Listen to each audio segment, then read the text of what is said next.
subscribe. Hello kahugot! Kumusta po kayo? Sana po ay okay po tayong lahat. Ako po meron akong Google account na na-hack. At ang Google account na to ay gamit ko sa aking Facebook na ito. At sa Facebook page na ito. At sa YouTube channel na SBC Simpleng Bahay Channel. At dahil na-hack, hindi ko na mabuksan. Sinasabi ko ito kasi baka may mag-message sa inyo mula sa Facebook account na ito o sa Facebook page na ito. At kung ano-ano ang sasabihin sa inyo, baka manghingi na kung ano-ano ay hindi po ako yan sapagkat na-hack nga po yan. Gagawin ko naman ang lahat na makakaya ko ulit upang siguro na ma-recover ang account na to at sana ay magtagumpay ako. It's been 5 days kaya lang wala pa rin nangyayari but I still try. I still will try.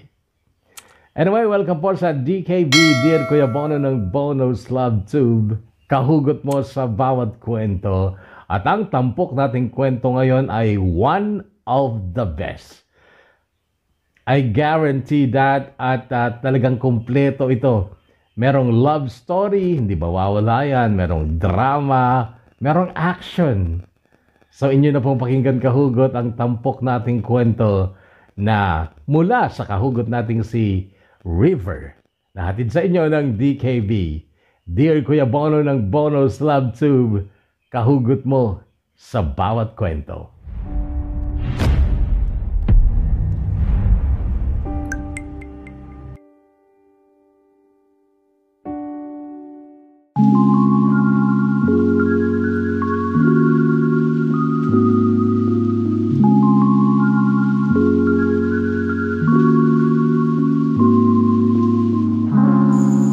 Dear Kuya Bono, magandang oras po sa lahat. Ako po si River Phoenix. Opo, pangalan ng 80s Hollywood actor ang pangalan ko. Actually, lahat kaming magkakapatid. Lahat kaming 100 magkakapatid. Pangalan ng Hollywood actors, actresses and singers ang mga pangalan namin. Pang-apat akong anak ni Mama, pero pangatlo akong anak ni Papa. Meaning may unang jowa si Mama at nagkaanak siya ng isa doon, si Kuya Vester. Isinilang at lumaki kami sa Hollywood compound sa Bacoor, Cavite. Si Kuya Vester lang ang nagpangalan sa compound namin bilang Hollywood compound. Ito ay 400 square meters na lote na napapaligiran ng mga building. Ang loteng ito ang namana ni Lola Biring sa kanyang mga magulang. Siya ay lola ko sa father side. 5 silang magkakapatid sina Lola Biring at ang mga lupaing yon ay pinaghati-hatian nila at dahil layas daw si Lola, wala siya nung hati-hatiin ng lupa ay napunta sa kanya yung gitna. At masasabing halos walang silbi dahil walang gustong bumili. Matapos matayuan ng mga building ang paligid at naipit sa loob ang lote ni Lola. Para makapasok ka sa kanyang lote ay dadaan ka sa makipot na right of way o eskinita. Motor na sidecar hindi man lang kasya pero kasya naman ang single. Sa eskinita, matataas na pader ng building sa magkabilang gilid. At bago ka makapasok sa lote o Hollywood compound ay mayroong maliit na gate at sa itaas noon ay may nakasabit na tabla kung saan nakasulat ang Welcome to Hollywood Compound.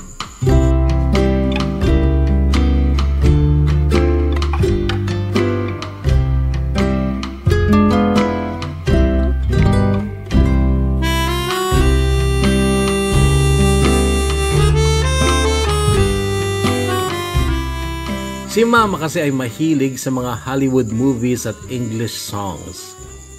Kahit mahirap lang kami noon, as in mahirap pa sa daga, ay hindi mo siya mapapanood ng Filipino movies. Corny daw kasi. At Hollywood actors ang mga hinahangaan niya. Kaya naman ang pangalan ng paborito niyang actors, actresses, and singers ay ipinangalan niya sa amin ng mga anak niya. Simulan natin sa pinakabata o sa bunso. Selena. Mula sa pangalan ni Selena Gomez na ex ni Justin Bieber. Then Jennifer.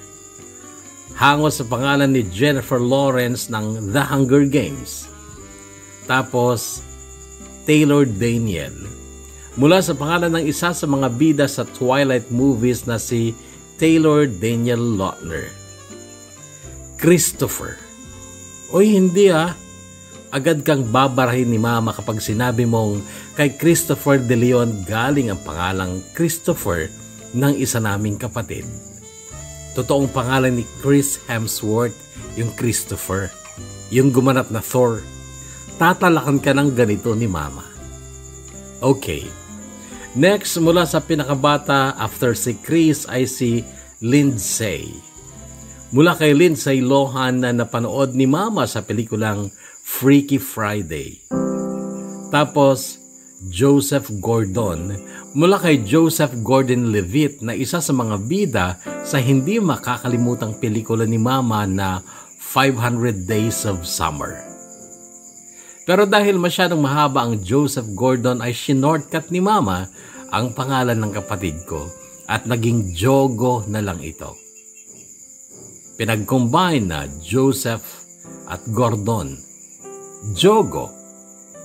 Then, Matt Damon. Isa sa pinakapaborito kong artista. Sumikat sa mga pelikulang Jason Bourne, The Bourne Supremacy, Elysium, Invictus, Interstellar, Brothers Grimm at The Great Wall.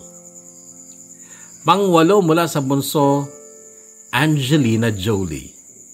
Isa sa pinakasikat na Hollywood actress na dating asawa ni Brad Pitt. Pang-siyam mula sa pinakabata ay ako, River Phoenix. Binata na ako noong makapag-google ako ng tungkol sa kanya. 1980s actor pala siya. Gwapo din gaya ko. Char. Kaya lang maaga siyang namatay dahil sa nasobrahan sa droga o drug overdose. Then, Liam Neeson. Kilala sa mga action movies na Taken 1, 2, and 3. Siya ang sumunod sa aming panganay na si Ate Julia. Julia Roberts, Pretty Woman. Sana. Ngunit ayaw niyang maging pretty. Gusto niyang maging pogi. Siya po ay isang tibo at siya ang panganay na anak ni Papa kay Mama. Pero sabi ko nga may anak si Mama sa una niyang asawa. At ito naman si Kuya Vester mula sa pangalang Sylvester Stallone. Rambo, man. Pero halos kabaliktaran ng karakter na Rambo ang pagkatao ni Kuya Vester kasi isa naman siyang Becky. Discreet ang tawag niya sa klase ng pagiging bading niya. Hindi siya malande, hindi nagdadamit babae, hindi nagme-makeup, at hindi rin nagpapahaba ng buhok. Pero sa parlor ang trabaho niya. Parlorista siya pero dissenting tingnan.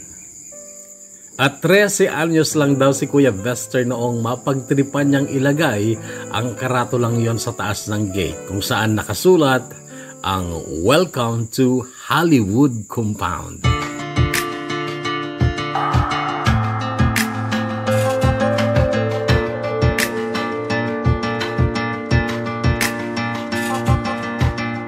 Ang sarap sana kung mala Hollywood din ang buhay namin yun, Kuya Bono, pero ito ay kumpletong kabaliktaran.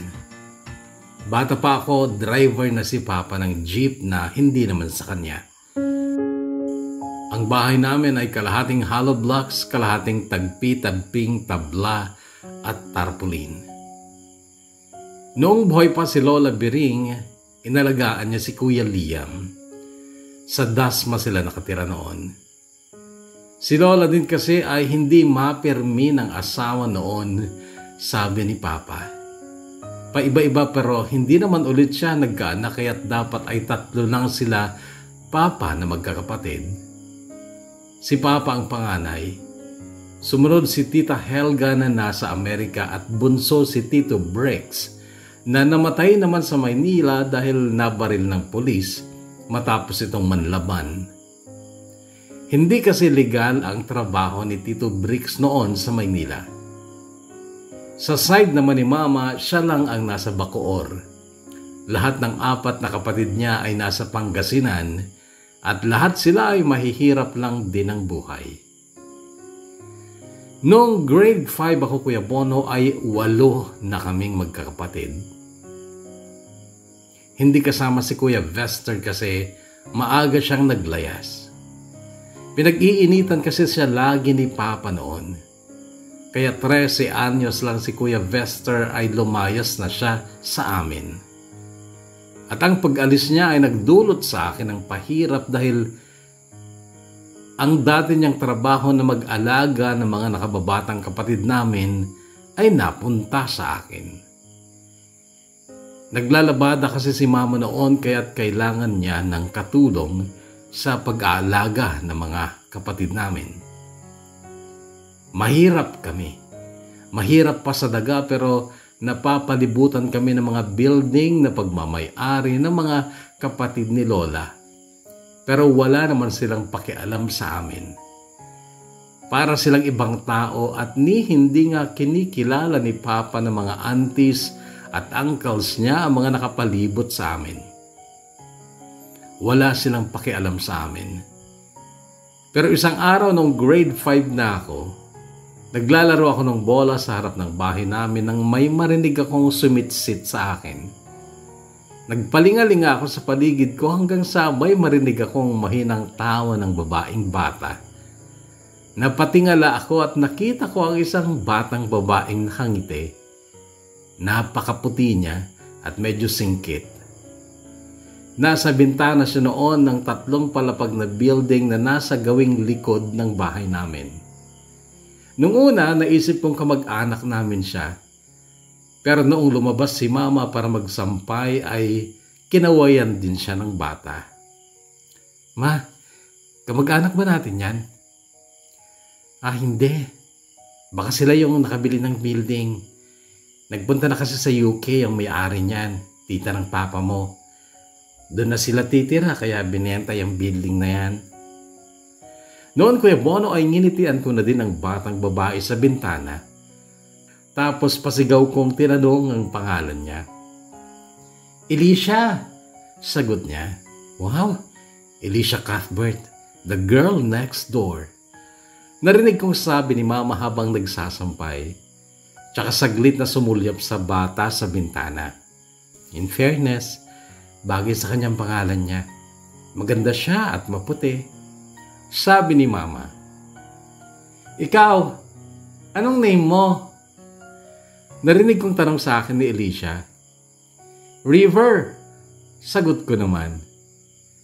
Hi River, friends na tayo ha. Maganda ang ngiti niya nung sabihin niya ito. Sige, baba ka dito, sabi ko. Next time, sabi niya sabay lingon sa likod niya at kasunod nun ay mabilis siyang kumaway-kaway hanggang sa nawala na siya sa bintana. Si Alicia, Kuya Bono, ang aking first love. Ulit-ulitin ko sa'yo ang nadarama ng aking puso. Ang damdamin ko'y para lang sa'yo. Kahit kailanman di magbabago. Bakasyon na noon, katatapos ko lang ng grade 6 nung bumaba si Alicia sa amin. Sinalubong ko siya sa papasok ng eskinita namin kasi yun ang sabi niya. Sinundan ako ni Jogo, ang kapatid kong pinakapogi at pinaka-close sa akin at laging nakadikit sa akin, kaya naman paborito ko siya. Noong 13 ako, 9 na taong gulang pa lang si Jogo. Grade 3. Noon ko unang nakita ng malapitan si Alicia at ang ganda talaga niya. Maliit lang siya pero maputi, makinis at medyo singkit ang mga mata. Tapos ang bango niya. Kapatid mo, ang pogi. Puna niya kay Jogo. Ngumiti naman si Jogo. Ako ba, hindi pogi? Tanong ko. Pogi ka din, kaya lang, mas pogi to. Sabi niya tsaka pinisilang pisngi ni Jogo. Pagkatapos noon ay inaya ko siya sa bahay namin at sumalubong ang iba ko pang mga kapatid. Wow, ang dami niyo pala talaga dito. Sabi niyang nakangiti. Tapos nakita niya si Chris na nasa lumang crib. Kagad niyang nilapitan si Chris. Ang bunso namin na 1 taon pa lang siguro siya pero buntis na ulit si Mama. Tuwang-tuwang nilaro ni Alicia si Chris. Ang saya talaga dito, ang daming bata, sabi ulit niya. Nagtaka ako noon kasi hindi masaya para sa akin ang napakaraming bata. Mahal ko mga kapatid ko, Kuya Pono, pero napapagod ako sa kanila. At walang katahimikan ng buhay at bahay dahil sa ingay nila. Then nalaman ko, isa lang pala ang kapatid ni Alicia. Pero hindi pa daw niya halos nakakausap dahil nagkukulong lagi ang kuya niya sa kwarto nito. At walang ginawa kundi ang mag-aral na mag-aral. Alis na ako, Ilog. Nakatawang sabi niya matapos makipaglaro sa bunso naming si Chris.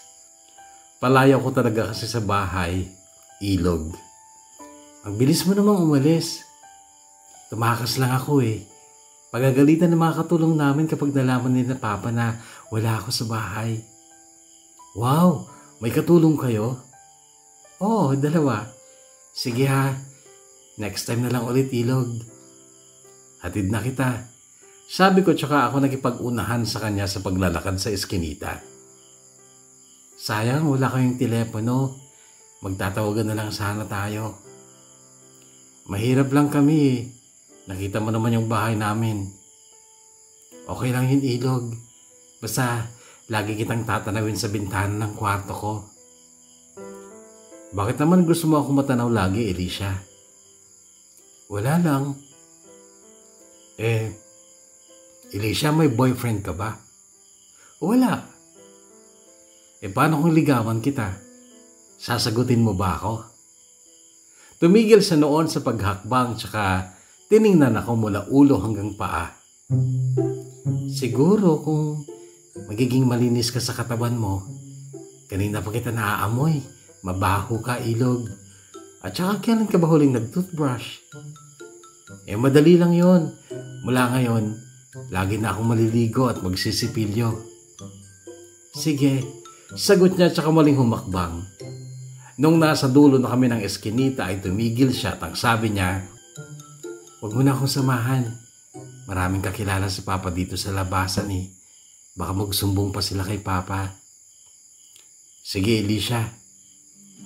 Maligo ka ha. Oo, para sa'yo. Ikaw ang laging hanap sa gabit-araw. Ikaw ang nais kong sa tuwina ay natatanaw. Ikaw ang buhay at pag-ibig, wala nang ang iba. Sa aking puso'y tunay kang nag-iisa. Mula nga noon, Kuya Bono, ay naging malinis na ako sa katawan. Napansin ako ni Mama. Nung una, ba't ba ligo ka ng ligo? Tsaka, panlakad mo yung damit na yan ah. Nandito ka lang naman sa bahay, pumuporma ka pa. Nginitian ko lang si Mama sabay labas ng bahay. Sabay tingala sa bintana ni Alicia. Pag andun siya, kakawayan ko siya. Ngingitian, then pagdidikitin ko ang daliri ko para makalikha ng hugis puso. Itatapat ko sa dibdib ko, then magpapalipad ako sa kanya ng flying kiss. Siya naman, kunwari, sasaluhin niya ang pinalipad kong flying kiss. tsaka din siya gaganti. 13 ako nun, Kuya Bono, at 12 naman si Alicia. Pareho kaming incoming first year high school, pero ikinalungkot ko ng sobra ang sinabi ni Papa sa akin isang gabi. Hindi ka muna mag-aaral, Ilog. Wala tayong pera.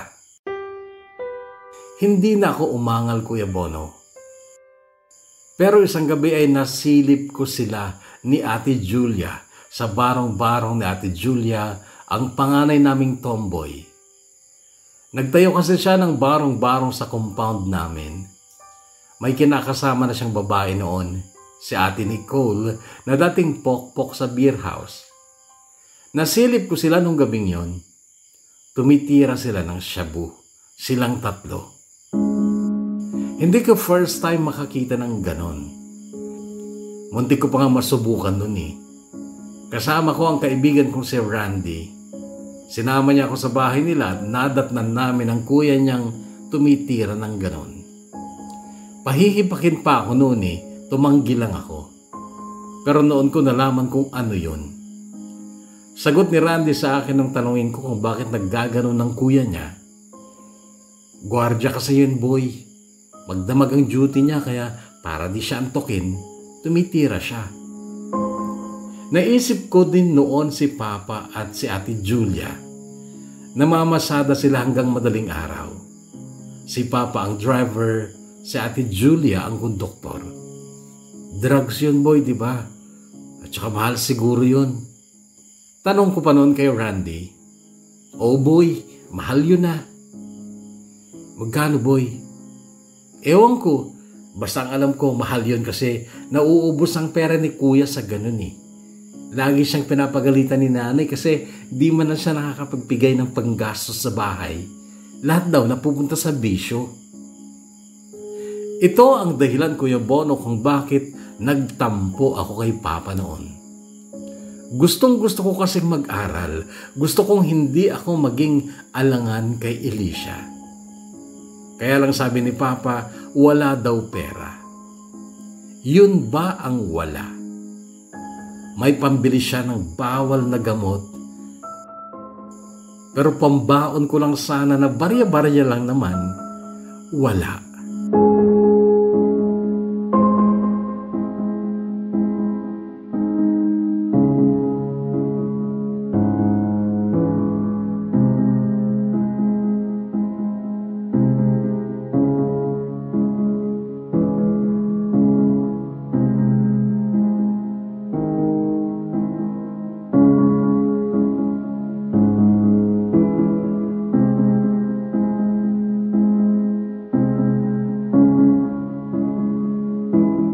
Dati noon kapag wala kaming ulam at sinabi ni Papa na mahina ang pasada, wala lang sa akin.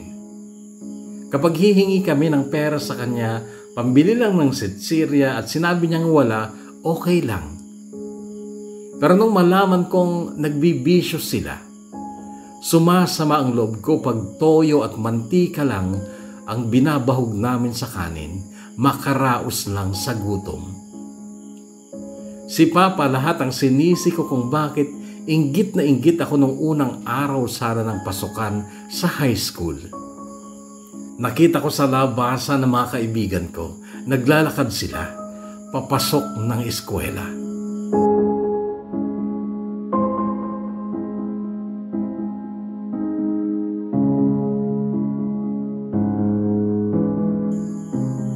Nahuli ako ni Mama. Umiiyak ako sa likod ng bahay. "Oh, anong drama mo, River Phoenix? Ba't ka umiiyak?" "Ma, gusto kong mag-aral." Yun ba? Papa mo ang boss. Siya ang hari sa palasyong ito. Huwag ka na malungkot. Yung Ate Julia mo at Kuya Liam mo, nagtapos lang din naman ng elementarya. Okay naman na sila. Sila yun, Ma. Iba ako. May pangarap ako. Ako gusto kong mag-aral. Gusto kong maging pulis. Di sabihin mo yan sa Papa mo. Sinulyapan ko lang si Mama noon sabay inis na umalis. Naiinis ako kay Mama noon kasi hindi talaga niya kayang suwayin o kontrahin ang mga desisyon ni Papa.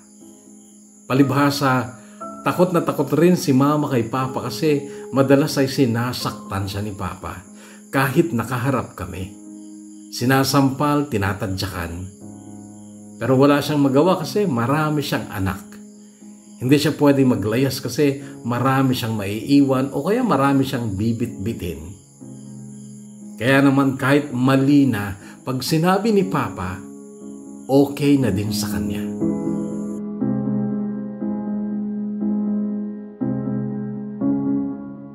Nasulyapan ko si Alicia sa bintana niya nung hapong yon matapos akong kausapin ni Mama nung mahuli niya akong umiiyak ako sa likod ng bahay. Nakita kong kumaway sa akin si Alicia pero hindi ko siya pinansin. Kaya lang makaraan lang ng ilang minuto ay dumating siya sa bahay. "Uy, Ilog, galit ka?" tanong niya. "Oo, galit ako pero hindi sa'yo. Hindi mo ako pinansin eh." "Sorry." Kanino ka galit?" "Sa papa ko." "Bakit?" "Hindi niya ako pinag-enroll. 13 pa lang ako pero tambay na ako." Bakit naman hindi ka pinag-enroll?" "Wala daw pera." Gusto ko pang ikwento noon kay Alicia ang nalaman kong paggamit ni na Papa ng bawal na gabot pero parang mali kaya hindi ko nalang kinwento. "Kaya pala malungkot ka.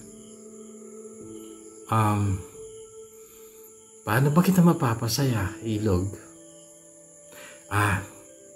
"Ilog, tumingin ka sa akin." Tumingin nga ako sa kanya, Kuya Bono, pero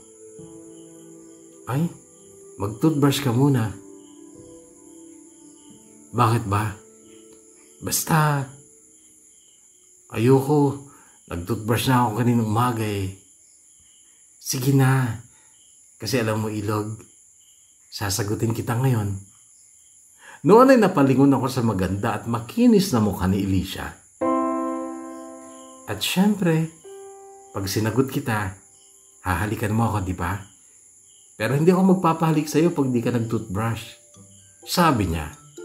Bigla akong tumayo at humakbang papasok ng bahay pero, "Oy, Ilog, saan ka pupunta?" "Magsisipilyo."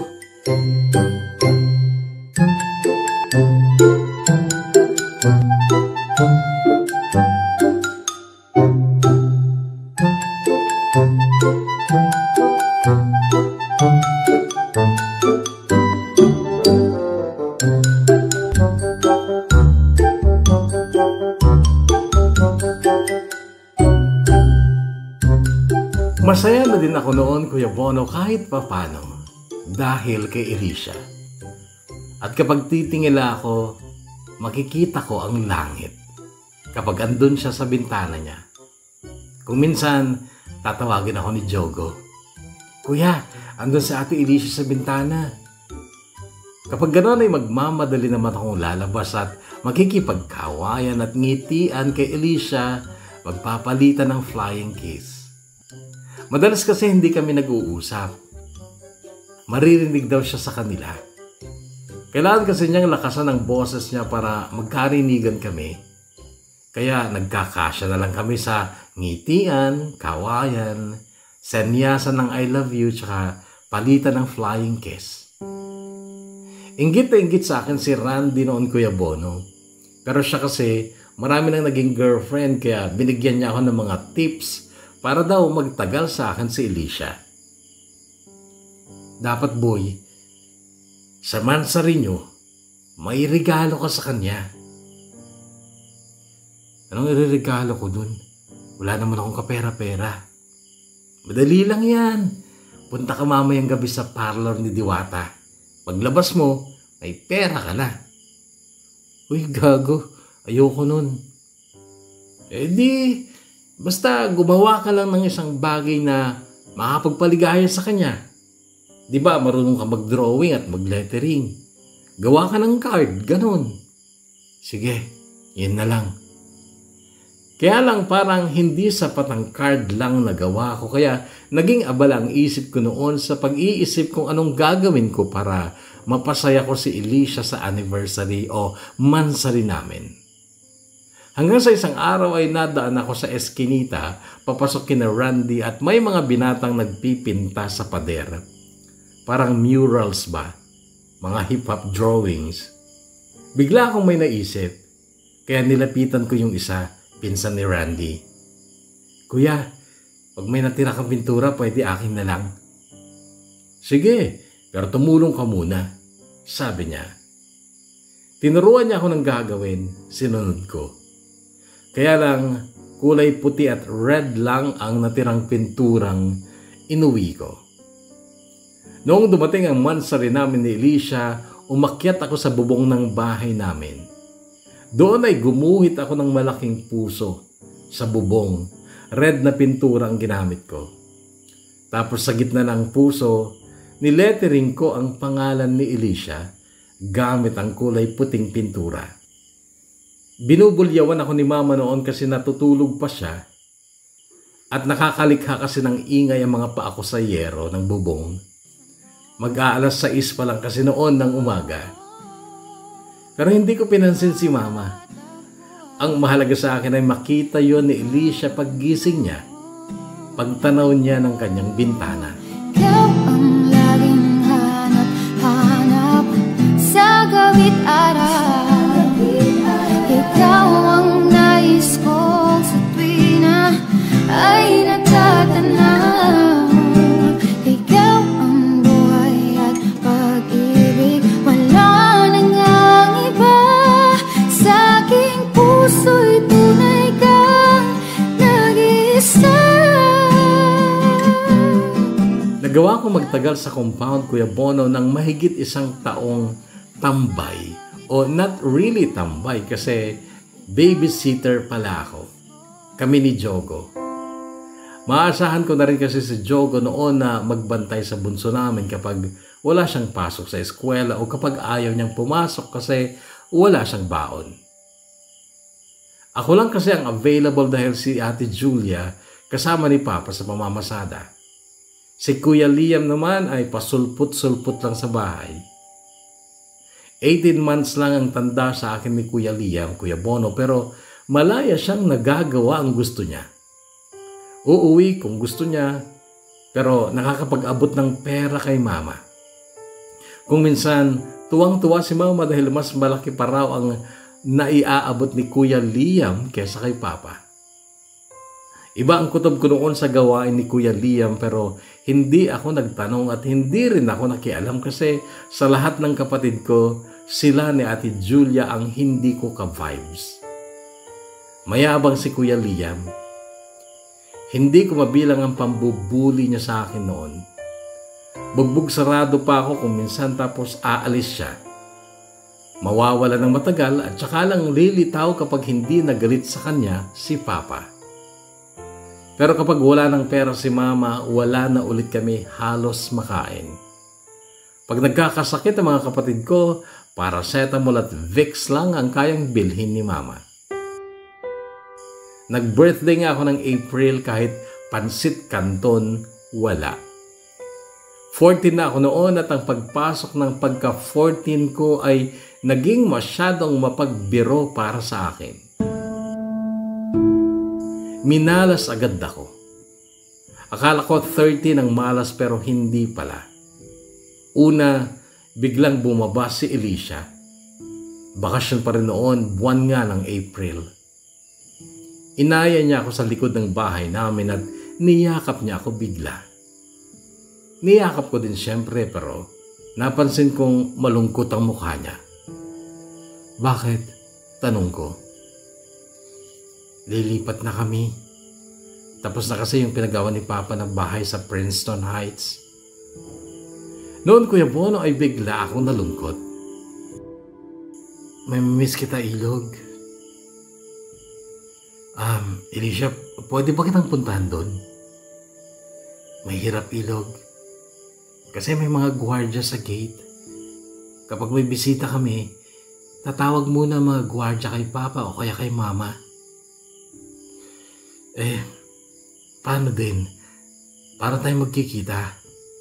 Sa school mo, abangan kita sa gate pag uwian nyo. Ilog, hatid sundo ako ni Papa. At alam niya kung anong oras ang labas ko sa school. Paano na? Hindi na tayo magkikita? Ewan ko. Siguro magkikita pa naman tayo. Ako na lang ang pupunta dito kapag may chance.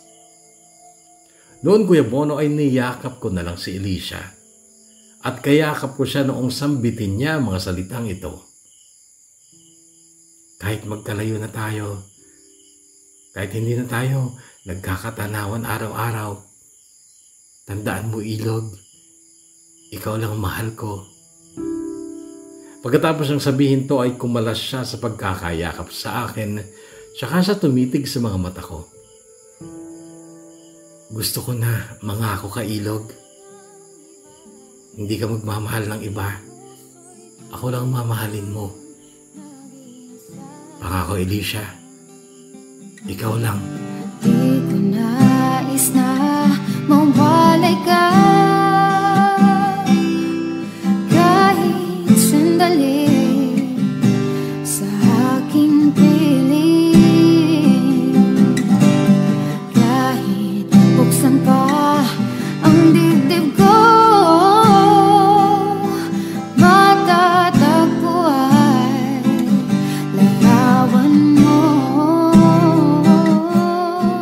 hirap, Kuya Bono, na biglang mag-adjust sa nakasanayan mo na. Yung pag 6:30 ng umaga, titingala ako, pero wala na akong makikitang magandang babae. Ganon din kapag alas 6 ng hapon. Wala na kasi si Alicia sa building na yon. Nakakalungkot kasi miss na miss ko na siya. Ang hirap pala kapag bigla ang nawala yung mahal mo. Tapos, hindi lang pala siya ang mahal ko na mawawala bigla sa akin, kundi pati ang paborito kong kapatid na si Jogo. Buwan ng August noon, tag-ulan. Nilagnat siya ng ilang araw, iyak ng iyak. Masakit na masakit daw ang katawan, tapos may mga rashes sa balat niya.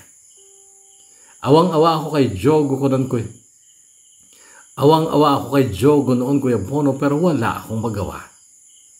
Painom lang ng painom ng gamot si Mama, pahid-pahid ng Vicks. Ipa-check up na natin si Jogo, Anton. Narinig kong sabi ni Mama kay Papa noong madaling araw na yon. Saan tayo kukuha ng pera? Wala tayong pera. Lagdat lang yan. Gagaling din yan. Painumin mo lang ng gamot. Tila inis pang sabi ni Papa. Pero namatay si Jogo. At ang sabi ng health worker na dumating ay dengue na daw pala ang dumapo at kumitil sa buhay ng kapatid ko. Dahil pa rin sa kawalan ng pera, pinagdesisyonan nilang isang gabi lang paglalamayan si Jogo. Kinabukasan ay ililibing na rin. Sa tulong ng barangay ay nakabili ng kabaong at damit ni Jogo. Halos hindi ko kayang tignan ng kapatid ko sa kabaong niya, Kuya Bono. Para akong nasasakal. Di ako makahinga.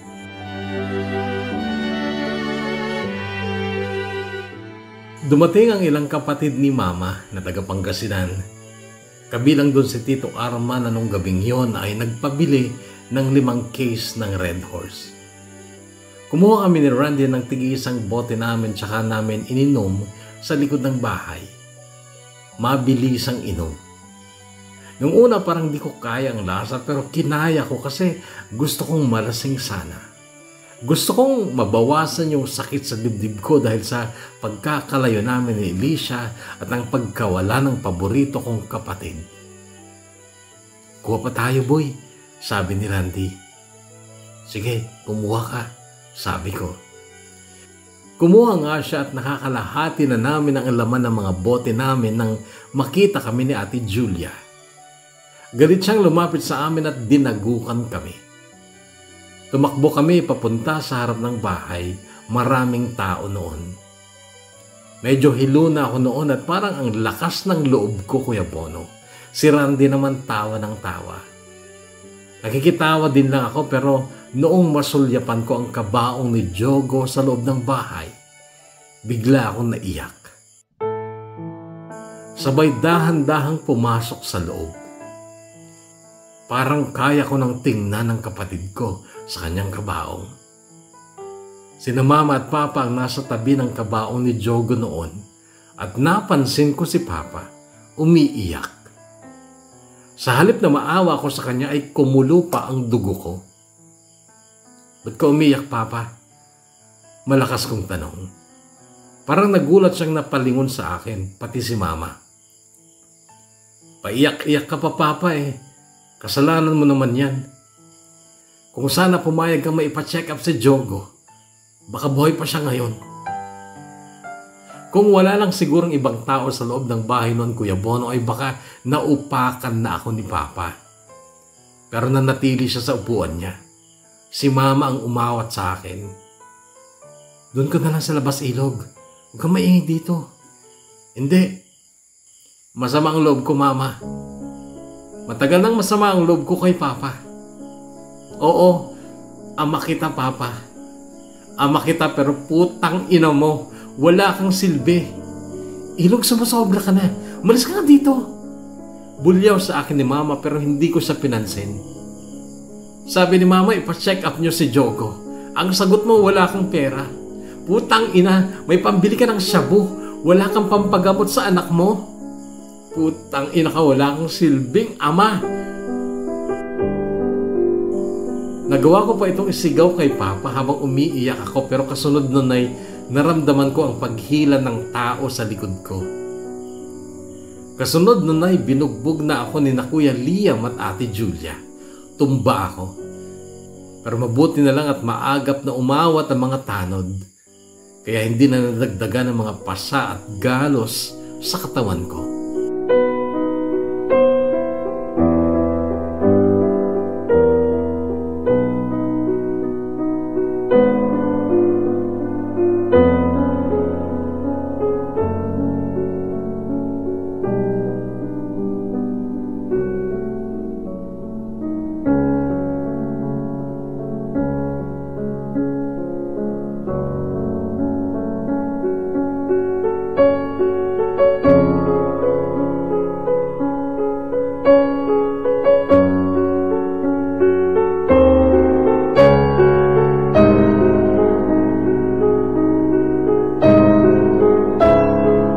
Sumama ako kay Randy nung gabing yon kasi masamang tingin sa akin ni na Kuya Liam at Ate Julia. Nagpunta kami sa park at pinagtripan namin ang mga sasakyang dumadaan. Binabalibag namin tsaka kami tatakbo. Madalas nadadapa si Randy noon kasi may amats pa siya. Ako kasi parang nawala yung tama ng alak sa akin nung bugbugin ako ng mga kapatid ko. Madaling araw na nung umuwi kami sa bahay ni Randy. Natulog kami at nagising kami pasado 2:00 na ng hapon. Agad kong naalala si Jogo pero nung tingnan ko ang orasan ay alam kong wala na siya sa bahay. Gusto kong umuwi nun, Kuya Bono, pero natatakot ako. Tiyak, gagantihan ako ni Papa sa pagpapahiya ko sa kanya. Kinagabihan ulit, pinaligo ako ni Randy. Naligo din siya. Dedilihensya daw siya ng pera kay Diwata, yung bakla sa parlor malapit sa parke. Sinamahan ko siya at handa na rin ako noong gumaya sa gawa ni Randy para magkapera pero nagulat ako nung pagpasok namin sa parlor ay nakita ko si Kuya Vester. Nagulat din siya pero agad akong nilapitan. Anong ginagawa mo dito? Tanong sa akin. Sinamahan ko lang si Randy, Kuya. Ikaw, ba't nandito ka? Nakipaglibing ako kaninang umaga. Tapos, napadaan na ako dito kay Diwata. Bukas na ako uuwi. Saan ka ba umuwi, Kuya? Sa Dasma. Uy, Nabalitaan ko yung ginawa mo kagabi sa papa mo. Yung ginawa sa akin ni Kuya Liam at Ate Julia, nabalitaan mo ba? Oo. Pinagtanong-tanong nga kita sa mga kaibigan mo Di ka naman daw nakita. Kuya, penga ng pera mo. Aanin mo. Pangkain. Ilog, umuwi ka na lang muna kay mama. Kunin mo ang mga damit mo, tsaka yung card mo. Sumama ka na lang sa akin. Pag-aaralin kita. Talaga, kuya? Oo. Sige na, umuwi ka muna. Paano kung andun si Papa o si Ate Julia? Di huwag kang tumuloy. Pero sa tingin ko na masada na sila. Sige na, at bukas ng maaga isasama kita sa Dasma. Akong bahala sa'yo doon. Sige na.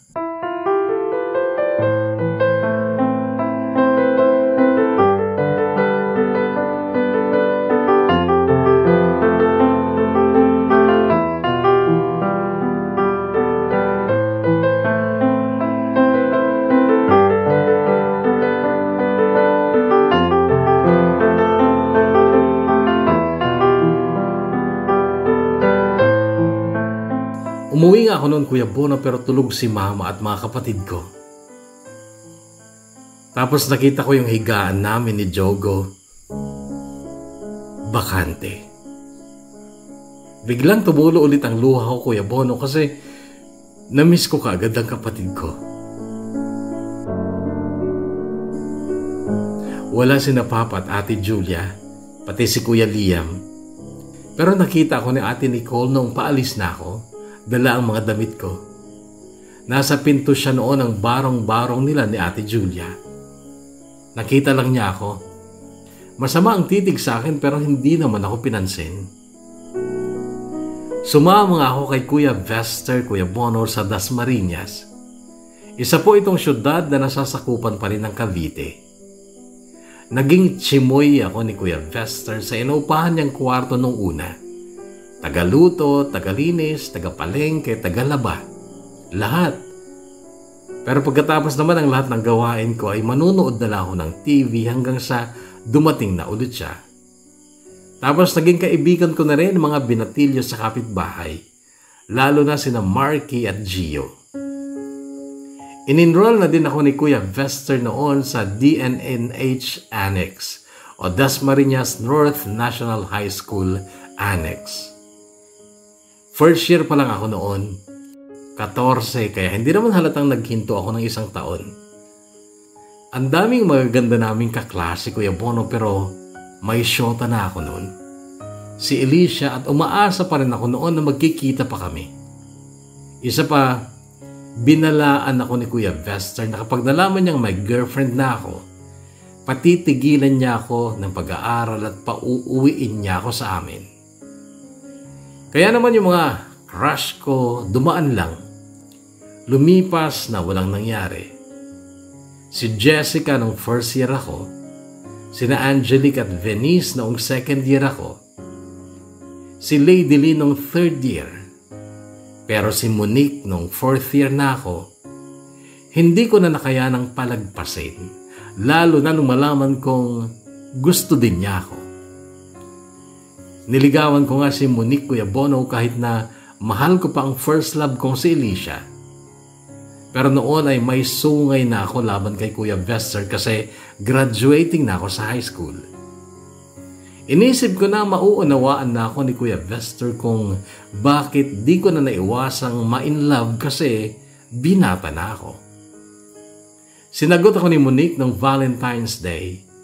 Pero ilang buwan na lang ang naging relasyon namin kasi noong magtapos kami ng high school, di na ulit kami nagkita kasi umuwi na siya ng Maynila. Kaya na daw siyang pag-aralin ng kuya niya doon kaya umalis na siya sa tita niya sa Dasma. Uso na ang cellphone noon, Kuya Bono. May CP na nga si Monique pero ako wala pa. Kaya nawalan na rin kami ng communication. Hanggang sa nakalimutan ko na siya. Pero si Alicia, kahit ilang taon na kaming hindi nagkikita, nasa puso at isipan ko pa rin siya. At wala akong ibang hangarin noon, Kuya Bono, kundi ang sana makita ko ulit siya at makasama. Ikaw ang laging hanap-hanap sa gawit araw. Ikaw ang nais ko sa tuwi na ay natatanaw.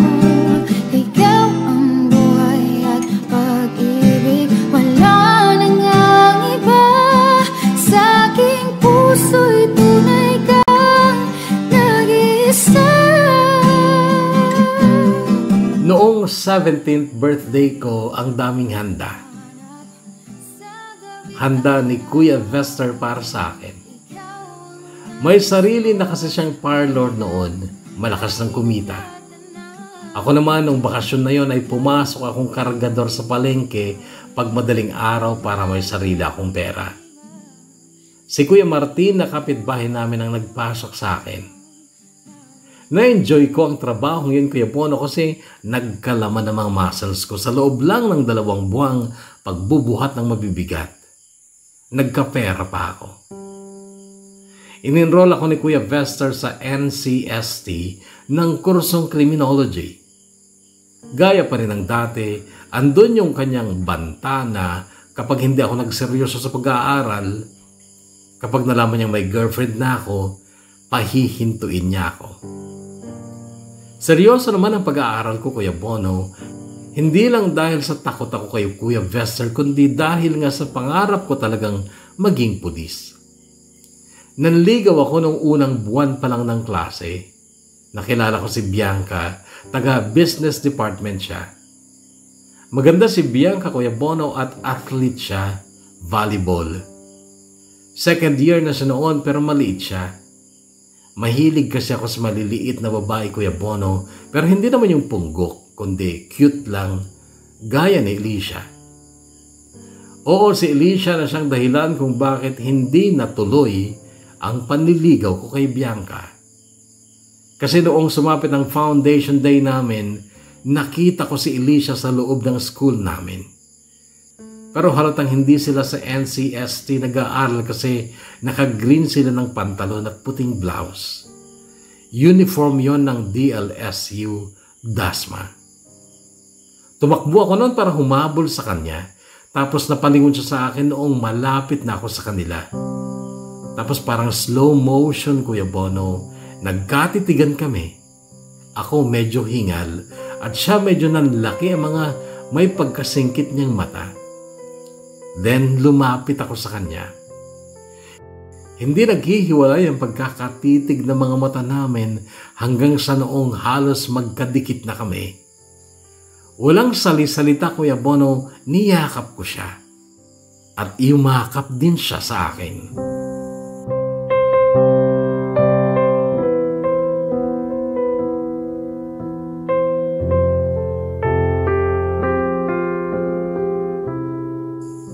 Nagpunta ako sa inyo 3 years ago.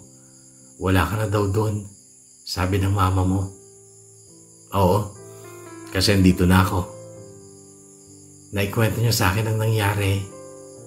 Ilog, hindi nila alam kung nasaan ka. Nag-aalala ang mama mo para sa'yo. May sakit pa yata siya. Mapayat siya at ubo ng ubo. Sana dalawin mo naman siya kung buhay pa siya ngayon. Sa narinig kong yun kay Alicia, Kuya Bono, ay kinabahan ako at natakot. Nakasama ko siya ng medyo matagal noon kasi nanood sila ng basketball. Player kasi ng isang team ang boyfriend ng kaklase niyang si Ella. Magkatabi kami sa upuan sa gym, holding hands, pasimpleng yakap, nakaw na kiss sa pisngi niya.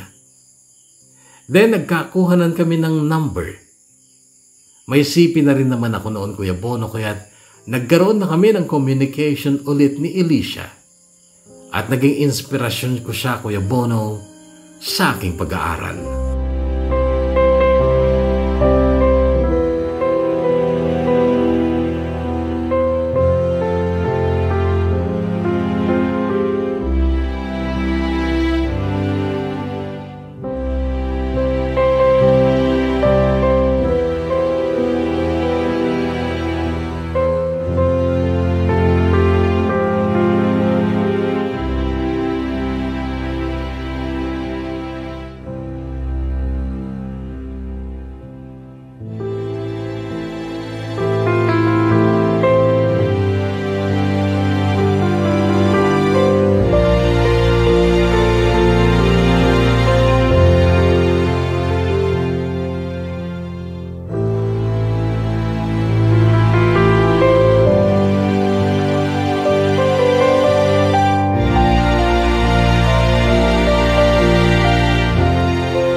Nung sumapit ang linggo, nagpunta kami ni Kuya Vester sa Bacoor.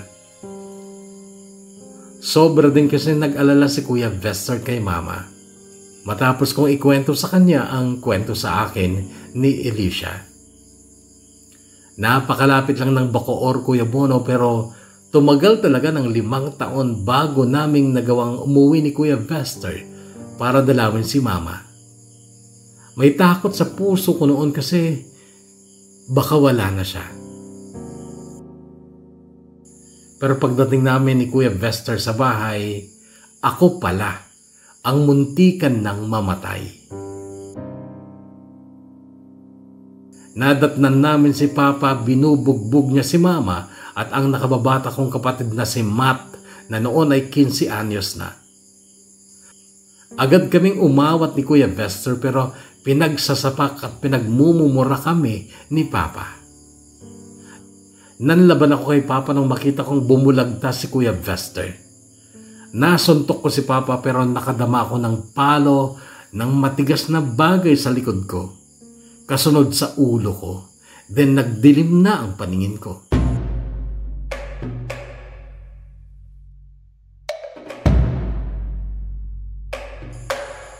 Paggising ko, nasa ospital ako at ang una kong nakita ay ang maliwanag na silid. At isang magandang batang babae, nakaputi ng sweatshirt. Nasa tabi ko at nakatingin sa akin. Akala ko noon, Kuya Bono, ay anghel siya. At nasa langit na ako, pero paglingon ko sa gawing kanan ko ay nakita ko si Mama at Kuya Vester na puro pasa at black eye ang mukha. Then sumakit ang ulo ko na noon ay nakabenda na pala. Binambo daw ako ng tubo ni Kuya Liam at pinagtulungan nilang 3 si Kuya Vester. Nagngit-ngit ako, Kuya Bono, at nagbanta. Sabi ko sa sarili ko, sa susunod na magkikita-kita kami, sila naman ang mauospital.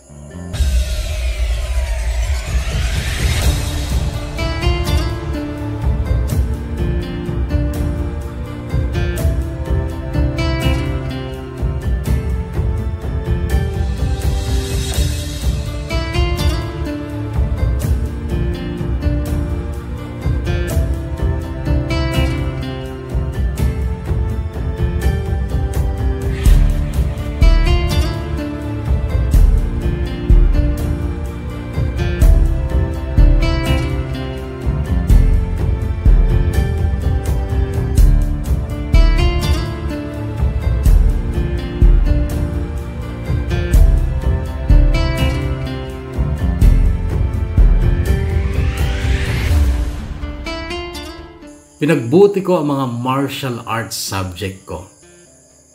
Hindi pa ako nakontento, nag-enroll pa kami ni Alicia ng Taekwondo nung sumapit ang summer vacation matapos ang first year ko. Lahat ng gigil ko kina Papa, ginawa kong inspirasyon para matuto akong mabuti sa martial arts. Okay na kami ni Alicia noon, Kuya Bono, at bago matapos ang bakasyon noon ay may nangyari sa amin. Naiuwi ko siya sa apartment namin ni Kuya Vester. Wala siya noon kaya't malaya kami ni Alicia na makagawa ng kasalanang pareho naman naming na-enjoy. Nung sumapit ang pasukan, 2nd year na ako.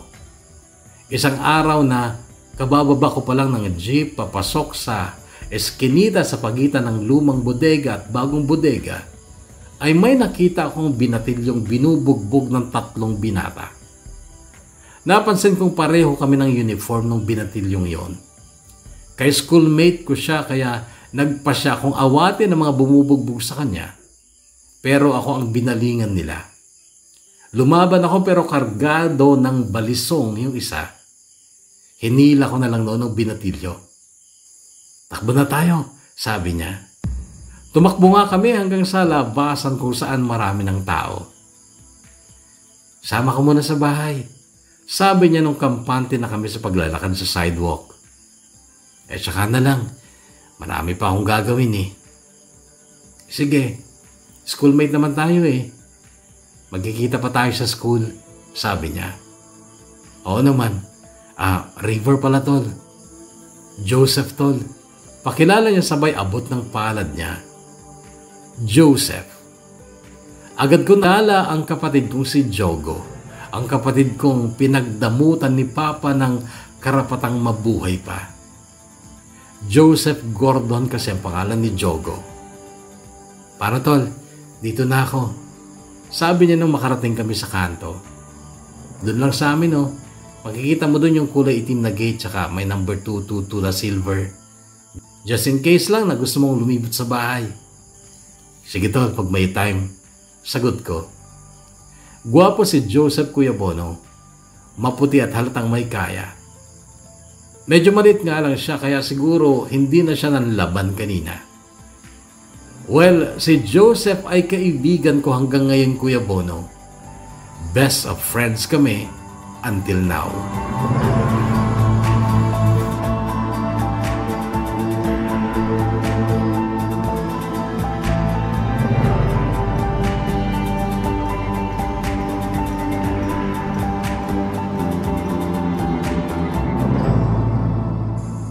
After 2 days, kasama ko si Alicia. Papasok ulit kami sa iskinitang yon. Yun kasing jeep na galing sa school, iba na ang daan kaya kailangan kong bumaba sa part na yon, tapos maglalakad na lang para makatipid sa pamasahe. Kaso that day, kasama ko si Alicia na bumili pa ng 2 barbecue hotdog. Nakakainin daw niya habang naglalakad kami. Kaso aktong papasok na kami ni Alicia sa eskinita nung makita ko ang mga bumugbog kay Joseph at madami na sila. Bigla kong hinila si Alicia para magtago kami sa gilid ng lumang bodega. May harang kasi doon. Tapos biglang may naamoy akong mabaho. Lumingon ako sa likod ko at parang tumayo lahat ng buhok ko at umurong yung ko nung makita ko ang napakalaking aso. At ilang dangkal lang ang layo sa akin. Nakita ko ang butas sa gilid ng bodega, naisip kong doon siya galing. Ang ginawa ko ay inagaw ko kay Alicia ang isang hotdog na hawak niya, tsaka ko inabot sa aso. Kinain niya. Nung maubos niya, nakatingin pa rin siya kay Alicia. Inabot sa akin ni Alicia ang hotdog. Binigay ko ulit sa aso. Nung maubos ito, ay tsaka pa lang siya bumalik doon sa kanyang butas o lungga. Nung sumilip ako sa eskinita ay wala na ang mga bumugbog kay Joseph. Kaya tagpatuloy na kami ni Alicia sa paglalakad pauwi sa apartment namin ni Kuya kung saan kami nagsama, naglambingan ng ilang oras. Kailangan kasing umuwi ni Alicia bago pa dumating si Kuya Vester.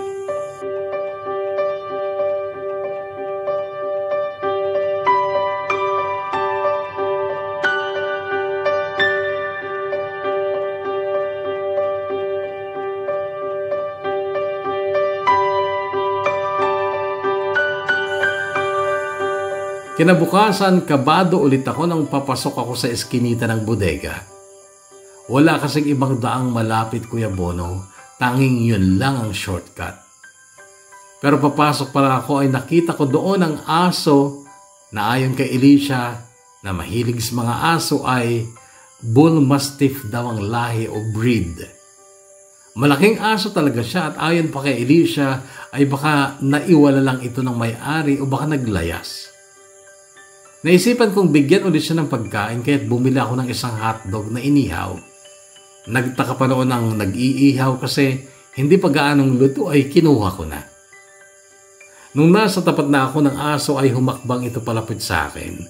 At parang mabait naman siya. Siguro kasi may dala akong hotdog. "Oh, Bull Mastiff, para sa'yo to." Sabi ko sabay abot sa kanya ng hawak kong hotdog. Mabilis siyang lumapit at sinakmal ito. Tumingin pa sa akin bago tumalikod at bumalik sa kanyang lungga, kagat-kagat ang hotdog. Ganon din ang ginawa ko nung sumunod pang araw, binigyan ko ulit siya ng pagkain. Hanggang sa binigyan ko na nga siya ng pangalan.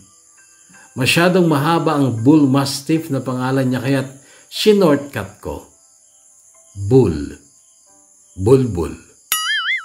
Napangiti ako sa pangalang yun pero parang nagustuhan niya kasi tuwing dadaan ako, tatawagin ko siya sa tapat ng kanyang madilim na lungga. Bulbul! Tawag ko. Mamaya pa'y lalabas na siya at kumakawag-kawag pa ang buntot na lalapit sa akin at sasagpangin ng dalakang hotdog. In short, Kuya Bono, hindi lang si Joseph ang natagpuan kong bagong kaibigan sa eskinitang yun, kundi maging si Bulbul.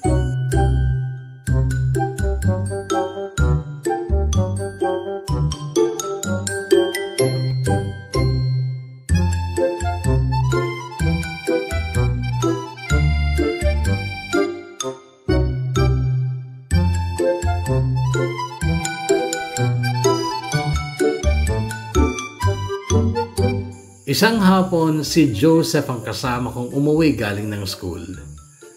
Matapos kong bigyan ng hotdog si Bulbul ay nagpatuloy kami ni Joseph sa pagtahak sa eskinita. At nasa kaligitnaan na kami noong makita naming papasok na din sa kabilang dulo ang mga kaaway namin, na parang inaabangan talaga kami. Pero nakita kong dalawa lang sila, kaya hindi kami kinabahan. Kaso may sumigaw sa likod namin at paglingon ko, 3. At mga nakatawa sila. Yari ko yung ngayon, sabi nung isa. Nagkatinginan kami. Ano, takbo o laban? Tanong ko kay Joseph. Pareho lang nakakapagod yun eh. Pero siguro, laban na lang. Nakangiting sabi niya. Nung malapit na mga kaaway namin ay tinanggal ni Joseph ang backpack niya. Binato sa gilid at yun, salpukan na.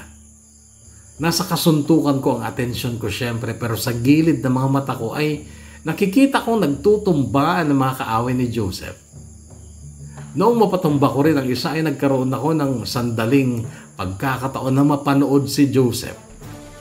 Napanganga na lang ako sa mga galawan niya. Ang bilis niya at pulido lagi ang bitaw niya sa mga sipa at suntok. Suntok na di ko napansing tumama sa gilid ng mukha ko mula sa isa pang kaaway na hindi ko napansin. Napaigtad ako pero nakabawi din agad ako at ilang sandali lang ay napatumba ko rin ang kaaway ko. Nakadalawa ako, 3 ang tinalo ni Joseph. Pagkatapos noon ay nag-appear kami habang namimilipit ang mga napatumba namin. Pero dahan-dahan silang tumayo at lumakad palayo pero sumigaw pa yung isa. Di pa tayo tapos mga gago. Babawi kami sa susunod. Nagkatinginan na lang kami ni Joseph. Pinulot niya ang bag niya at kami masayang naglakad. At habang naglalakad kami ay naikwento niyang Aikido player daw pala siya. Ba't di ka lumaban nung una? 3 lang yun, tanong ko. Kailangan kong dumaan dito ng 3 linggo eh. Di pag lumaban ako, araw-araw nila akong aabangan. Teka, bakit 3 linggo ka nang dadaan dito? Wala kasi sina Papa. Nasa Hong Kong sila. Kasama yung driver namin. Mama ko lang at mga kapatid ko ang kasama ko sa bahay ngayon. Walang maghatid sa akin kaya napipilitan ako mag-commute. Mga ganun ba? Kailan matatapos yung 3 linggo na yun? Ngayon, pauwi na sina Papa eh. Ay sus, di ako na lang pala ang aabangan nila. Ganun talaga. Kaya mo naman eh. Hindi pag 5, lamog na ako nun. Sama ka sa bahay, tol. Makapag-snack man lang tayo. Noon, Kuya Bono, ay napapayag nga ako ni Joseph na sumama sa kanila at tama ang hula ko. May kaya sila. May 3rd floor ang bahay nila at may 3 sasakyang magagara sa garahe nila. Mabait pa ang mama niya si Tita Riza na nung lumaon ay parang naging pangalawang ina ko na.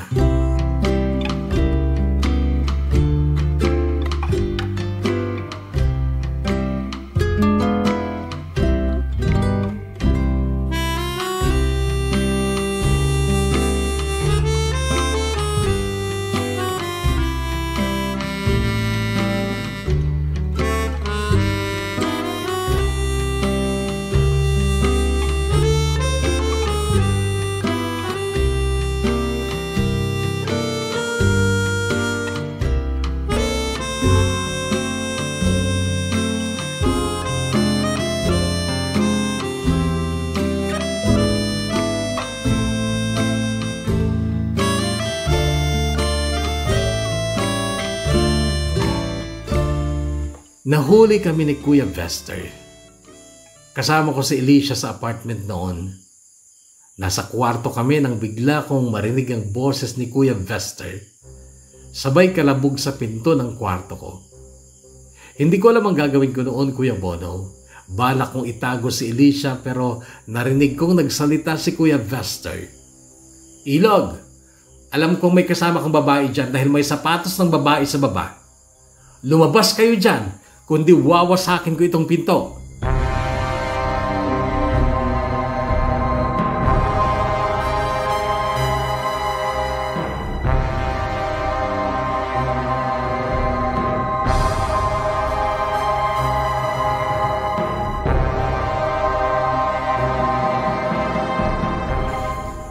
Pinalayas ako ni Kuya Vester.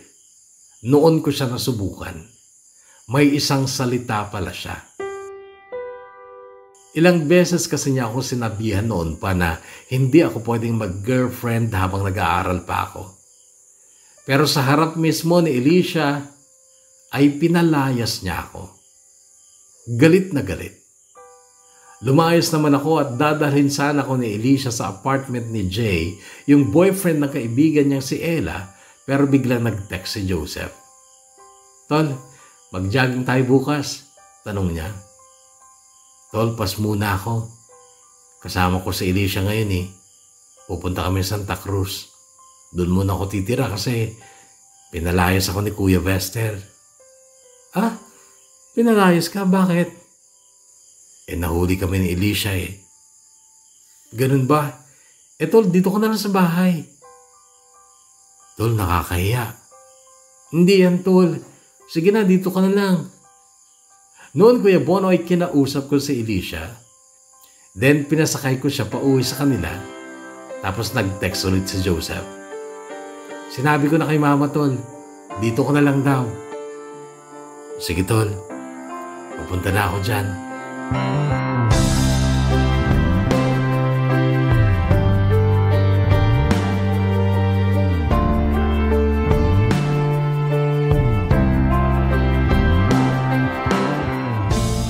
Kinausap ako ni Tita Riza at Tito Chen, mga magulang ni Joseph.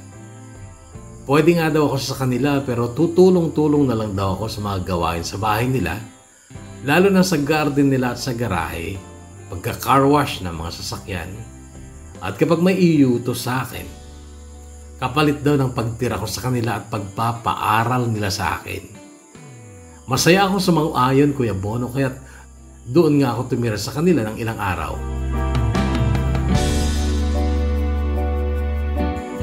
Isang hapon, exam namin sa martial arts, sparring, at inabot kami ng alas 7:30 ng gabi. Nag-text na lang ako kay Joseph noon na hindi ako makakasabay sa kanya sa pag-uwi kasi may exam ako. Hatid sundo na kami noon, Kuya Bono, kaya di na kami dumadaan sa eskinita. Kaya nga lang nung gabing yun ay napadaan ulit ako doon kasi nag-commute lang ako. At nung gabing yun, akala ko katapusan na ng buhay ko. Wala na yung nagtitinda ng barbecue noon kaya di ko na naibilhan ng pagkain si Bulbul. Iba ang kabog ng dibdib ko nang papasok pala ako sa eskinita. At tuluyan na akong natakot noong mula sa gilid sa kanan ay lumabas ang 3 lalaki na parang kanina pa ko inaabangan.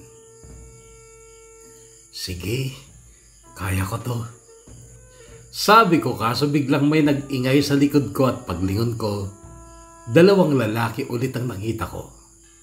Noon na ako natakot, alanganin ako sa 5. Pero nung sinugod ako, nanlaban pa rin ako kahit papano. Kaya lang napuruhan ako ng tadyak nung isa. Tumumba ako pero may nakapa akong kahoy, parang 2x2. At iyon ang pinaghahataw ko sa kanila. May naglabas ng balisong pero hindi rin makalapit. Kaya lang, yung pinaka-leader nila ay may dinukot sa likod niya. Katapusan mo na, gunggong, sabi niya. Sabay tutok sa akin ang hawak niyang caliber 38 revolver pistol. Nasa 2 dipa ang layo niya sa akin. Noon na ako natakot, Kuya Bono. Sa isip ko noon, katapusan ko na. Pero itinaas ko ang kamay ko bilang tanda na hindi na ako lalaban at binitawan ko ang 2x2 na hawak ko na pinulot naman ng isa.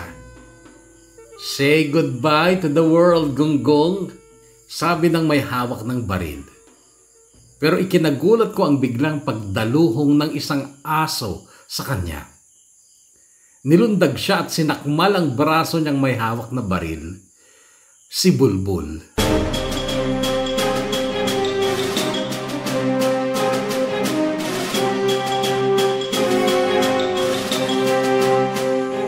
Noon ay naalarma na sila dahil winawasiwas ni Bulbul ang braso ng lalaki habang nakabulagta ito sa pavement. Yung may hawak na 2x2 ay akmang hahatawin si Bulbul pero mabilis ko siyang tinadyakan sa mukha. Tumbas si Gago. Pinulot ko ang 2x2 tapos biglang may nagwangwang. Paglingon ko, police patrol at mabilis silang lumapit sa amin. Yung isang pulis ay nakatutok ang baril kay Bulbul na hindi pa rin binibitawan ang braso ng umiiyak ng lalaki. Sir, huwag niyo pong barilin, sabi ko sa pulis. Nilapitan ko si Bulbul at inawat siya at parang nakinig naman siya sa akin. Binitawan niya ang lalaki tsaka itong marahang pumasok sa kanyang lungga. Dinala kami sa presinto, in-interrogate. Dumating sina Joseph at Tito Chen. Nakauwi ako kasama sina Tito Chen pero ang 5 bugok na iwan sa presinto kasi walang dumating na magulang para sa kanila. At yung may hawak ng baril, dinala sa ospital dahil halos lasog-lasog ang braso niya sa kagat ni Bulbul. Si Bulbul na sumagip sa buhay ko.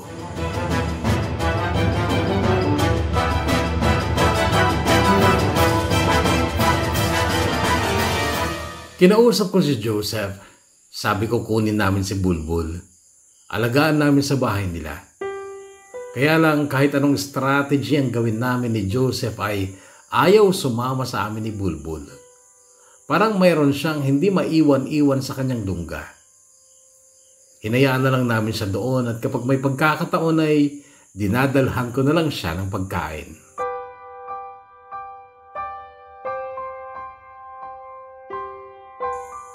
Isang hapon, kinagulat ko ang makita si Kuya Vester sa gate ng school. May mga pasa sa mukha niya. Anong nangyari sa'yo, Kuya? Galing ako sa Bacoor. Akala ko nandun ka. E di ayun, binugbog ulit ako ng 3 gago. 3? Sino yung isa? Si Liam. Muling gumapang na naman sa katauhan ko ang pangit na damdaming yun, yung pagkimkim ng galit sa sarili kong kadugo. Pinabalik ako ni Kuya Vester sa apartment. Pumayag na siyang ituloy ko ang relasyon ko kay Alicia basta daw hindi ko pababayaan ang pag-aaral ko. Masaya kong binalita yun kay Alicia sa pamamagitan ng text noong nasa kwarto ko na ako sa apartment. Di siya nag-reply agad pero tumawag. Isang ring lang ay sinagot ko agad. Hello mahal, nabasa mo ba yung ni Alicia to? At kung sino ka man, lubayan mo ang anak ko. Sir, mahal na mahal ko po ang anak nyo. Wala akong pakialam. Mayroon ng lalaking mayaman ang angkan na naghihintay kay Alicia. Once na tumuntong ng 21 si Alicia, makakasal siya sa gusto naming lalaki para sa kanya, sa ayaw man o gusto niya.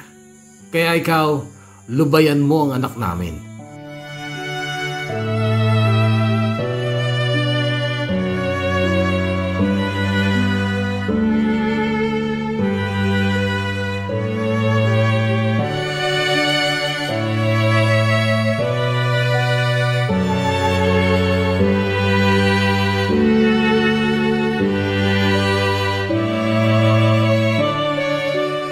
Kasunod noon ay may nag-text sa akin na bagong number. Ilog, si Alicia to. Nakitext lang ako kay Manang. Nakay daddy ang phone ko kaya huwag ka na mag-text doon. Pinatigil na ako ng pag-aaral. Dadalhin ako sa Hong Kong. Puntahan mo ako doon. Kahit gaano katagal, basta pag wala pa akong 21, dumating ka. Ihintayin kita. Tinext din niya sa akin ang address nila sa Hong Kong. Nagbigay sa akin ng palaisipan ng text niya paano ako makakapunta ng Hong Kong. Sobra akong nalungkot, Kuya Bono, dahil hindi na ulit ako nakatanggap ng text mula kay Alicia. Tinawagan ko ang number na ginamit niya, babae ang nakasagot.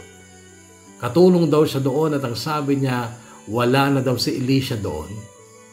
Dinala na daw sa Maynila at kinabukasan ay pupunta na sila sa Hong Kong.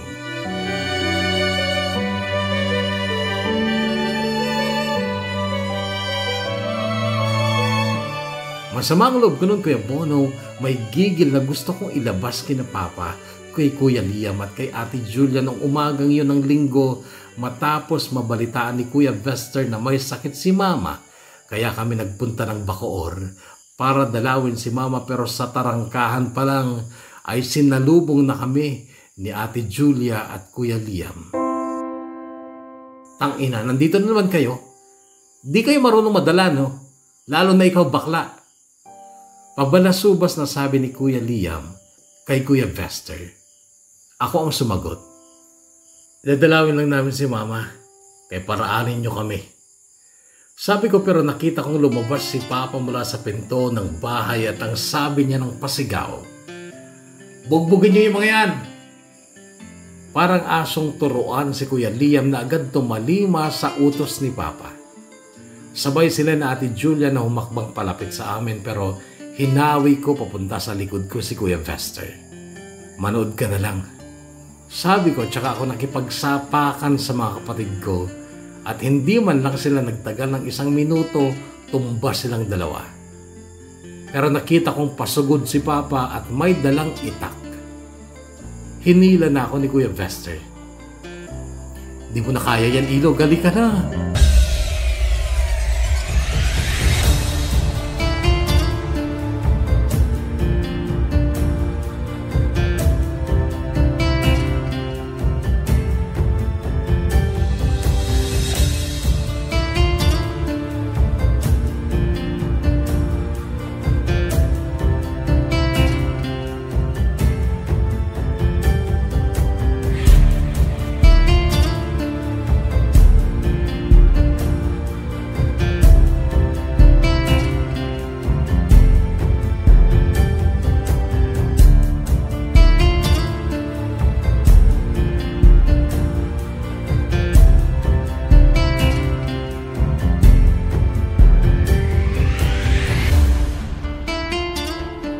Dumaan ng maraming araw, Kuya Bono. Noong 4th year na ako, biglang kinasal si Joseph. Nakabuntis. Nagkaroon lang ng handaan pero wala pang papel ang kasal na yon na ginanap sa kanilang kapilya. Dumalos siyempre kami ni Kuya Vester. Pero nung araw na yon ay nakapagkwentuhan kami ni Tito Chen at natanong niya ang tungkol naman daw sa love life ko. Baka daw bigla din akong mag-asawa. Naikwento ko sa kanya si Alicia, pati yung problema ko kung paano ako makakapunta ng Hong Kong para puntahan doon si Alicia. 21 na ako noon, Kuya Bono, at 20 na si Alicia. 1 taon na lang, magto-21 na siya at makakasal na. Chinese kasi sila, Kuya Bono, at ang alam ko'y uso pa rin sa kanila ang arranged marriage.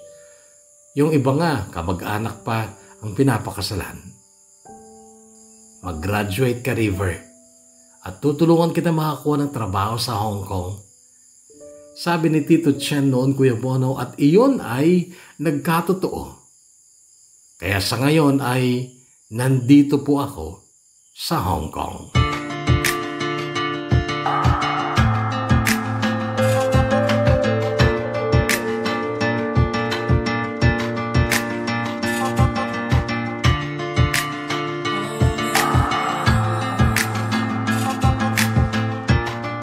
Pero bago pa mangyari ang paglipad ko dito sa Hong Kong ay marami pang nangyari dyan noong huling taon ko sa college.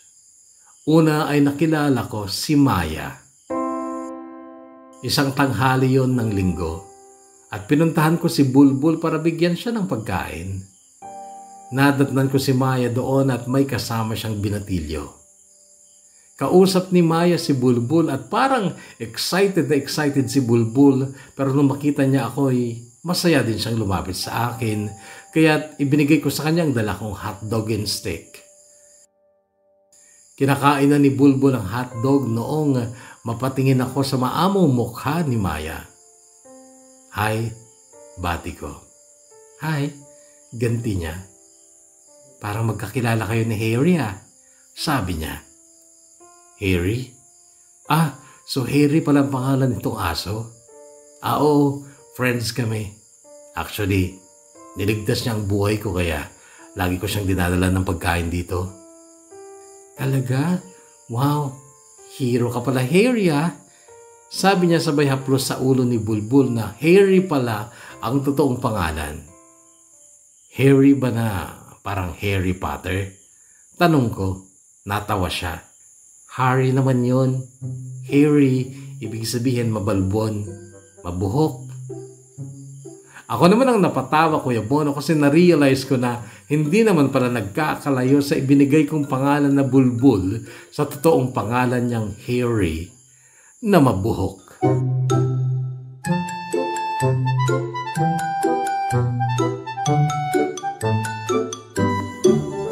Pero anyway, nagkakilala kami ni Maya that day at nalaman kong siya ang may-ari kay Harry at naiuwi niya ito.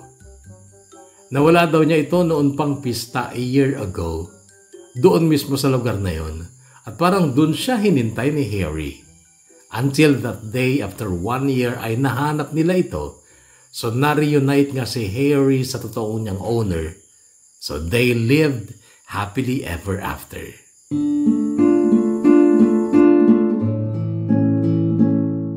Pero may 3 tao na hindi na nagawang maging happy bago ako nag-flight papunta dito sa Hong Kong noong 2017. Naharap ako sa isang matinding desisyon na tinuloy ko. Ito ay ang pagpapadakip kina Papa sa kakilala kong pulis. 2017, kasagsagan ng Operation Tokhang. Pinamanmanan ko sila, lalo na si Kuya Liam. Pinuntahan sila ng pulis at gaya ng sumbong ko, sa barong-barong ni Ate Julia sila makakakita ng ebidensya. Kaso, nasaktuhan pa silang nagse-session. Timbog sila. Sorry. Masakit din sa loob ko ang ginawa ko at nagalit sa akin si Mama, pero sinuyo ko siya. Kaming dalawa ni Kuya Vester at nangako kami na kami ang bubuhay sa kanila.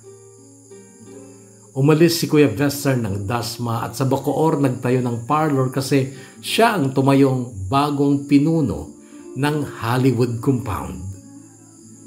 Kaya lang si Ate Nicole na Nicole Kidman kung tawagin ni Mama, ang kinakasama dati ni Ate Julia ay napalayas sa Hollywood. Sinimula ni Kuya Vester ang pagpapaayos ng bahay namin at tinulungan ko na lang noong nandito na ako sa Hong Kong. So those days bago ako nag-flight ay naging masaya naman. Una nga, nabawi na namin ang teritoryo mula sa mga walang hiyang namumuno dati dahil nakulong sila at nakakulong pa rin hanggang ngayon. Pangalawa, natagpuan ni Maya si Harry at muli silang nagsama.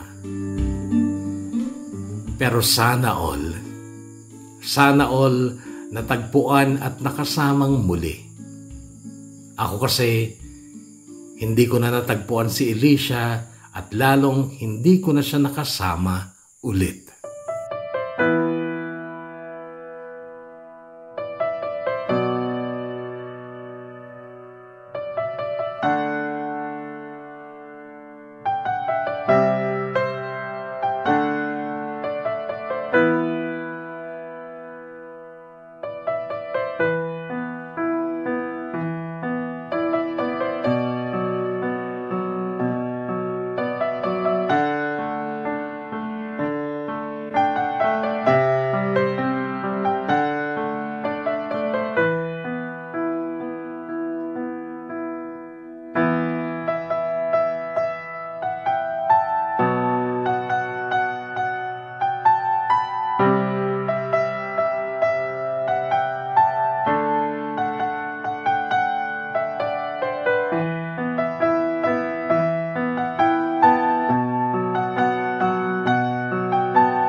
Nagpunta ako sa address na binigay niya sa West Kowloon.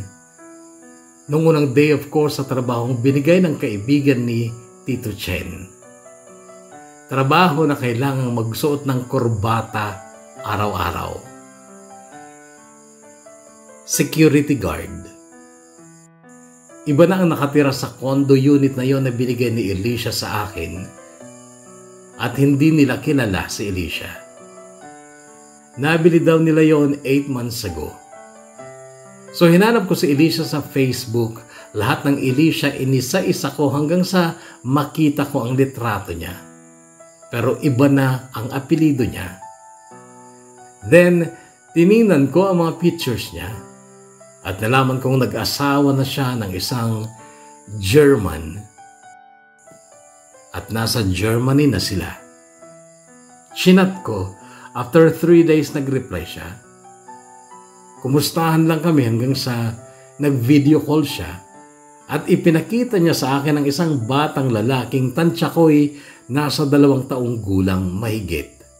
Na noong mapagmasdan ko ang mukha ay kaagad ang kapatid kong si Jogo ang naalala ko kasi kamukha niya ito. Ilog, ito si CJ, anak mo. Ha? Buntis pala ako nang inilayo ako ni Papa sa'yo. At nung malaman nilang buntis ako, lalo silang naghigpit sa akin kaya hindi ko na nasabi sa'yo. Anak mo sa CJ. Oo, Alicia. Naniniwala ako. Kamukha siya ng kapatid kong si Jogo. I assure you, Ilog, na hindi ko ililihim kay CJ na ikaw ang totoong tatay niya. Salamat, Alicia, pero bakit CJ? Saan mo nakuha yung C at J? Yung C ay hindi letter C, Ilog. C as in dagat. Tapos yung J sa pangalan ko, Alicia Jane. Ilog, alam mo ba yung kantang When the River Meets the Sea ni John Denver? Hindi eh. Ilog, gaya ng kantang When the River Meets the Sea, gusto ko na balang araw magkikita kayo ni CJ.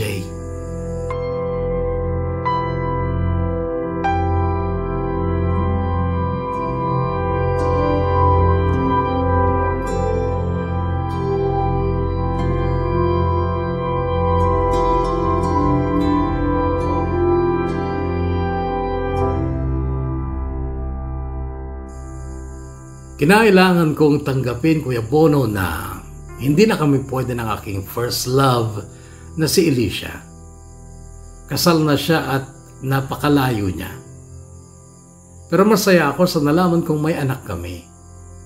So ang panganay ko ay si CJ, then sumunod si River Mayo.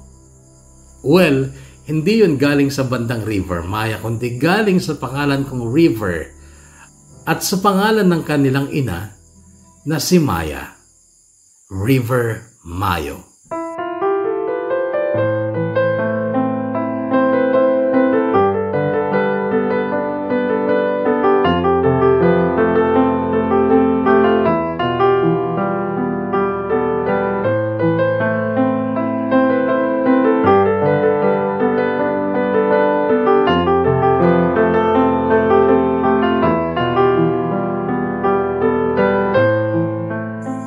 Kuya Bono, si Maya ang napangasawa ko. Nagkaligawan kami sa Facebook habang nandito ako. Then pag uwi ko, nag-date kami na maraming beses at sabay din kaming nagluksanong mamatay si Harry, also known as Bulbul dahil sa katandaan. Then bumalik ako dito noong 2019 and months after ay sinabi sa akin ni Maya na buntis siya. Then hiniling ng family niya na makasal na kami. So nag-leave ako. Umuwi ako at nagpakasal nga kami ni Maya. After 4 months ko dyan, bumalik ako dito. Kaya isinilang ni Maya ang panganay namin na wala ako sa tabi niya. That was April 2020. May corona na noon kaya kahit gustuhan kong umuwi sana, hindi naman pwede. At hanggang ngayon nga Kuya Bono ay hindi pa ako nakakauwi kasi kulang kami dito. Which is pabor naman sa akin kasi palagi akong may overtime. At malaki ang sahod pagdating ng payday. At kailangan ko yun Kuya Bono kasi marami akong pinagkahagastusan. Una ang asawa at anak ko. Pangalawa sina mama at ang mga pinag-aaral naming kapatid namin. At paminsan-minsan ay nagpapadala din ako kay Alicia para sa anak naming si CJ. Pero nung una pa lang ay sinabihan niya na ako na hindi ko kailangan gawin yun kasi mayaman ang mister niya. Sinabi ko na lang na gawan niya ng savings account si CJ at paglaki niya, may ipon ka agad siya. Okay naman ako Kuya Bono. Kontento kahit na hindi pa ako mayaman. Pero okay lang kasi mayaman naman ang puso ko sa saya at ligaya. Kasi para sa akin ay okay na ang lahat. Sana lang ay huwag ako magkasakit dahil kapag nangyari yun ay magkakaproblema ako ng malaki. Itong virus pa naman ay walang pinipili kaya malubha ang ginagawa kong pag-iingat.